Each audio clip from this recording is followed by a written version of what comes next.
না না, আপনি কথা কেন বলবেন? না আমি এগুলো আনবো কেন? না না, এটা কি? আমি আপনাকে পরে কল দিচ্ছি, দাঁড়ান। তোমার বাবা আমাকে কল দিয়ে বলতেছে এবার ইফতারের বাজার করে দিবে, এরপর বলছে ঈদের শপিং এর টাকা দিবে। কেন দিবে?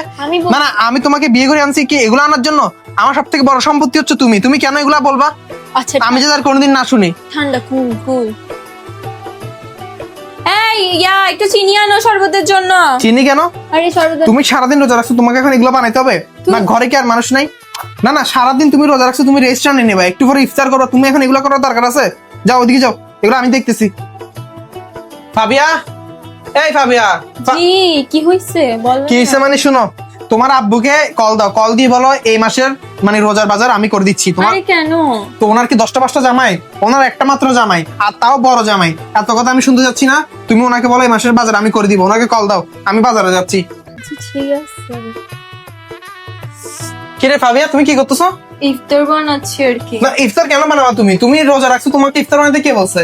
তো ইফতার করব না? না তোমাকে সবসময় বাসায় ইফতার করতে পারো। তুমি চলো, তুমি আমার সাথে চলো, বাইরে চলো। আজকে আজকে আমরা বাইরে ইফতার করবো, আসো। কিরা, আপনি আমাকে খুব বার করে কেন নিয়ে আসছেন? আরে তোমার বাসায় ইফতার বানাইতে কষ্ট হয় না, তাই তোমাকে বার করে নিয়ে আসছি আর কি, যাতে তোমাকে ইফতার বানাইতে কষ্ট করতে না হয়। আসো।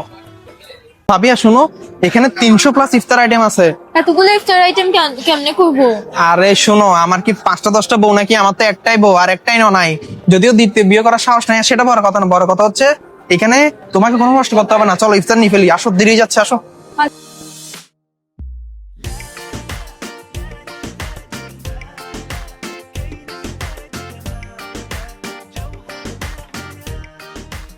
শোনো, এখন থেকে যদি ইফতার টিফতার বানাতে মন না চায় আমাকে বলবো, আমি তোমাকে বার করে নিয়ে আসবো। এখানে অনেক রকমের ইফতারি আছে, ঠিক আছে?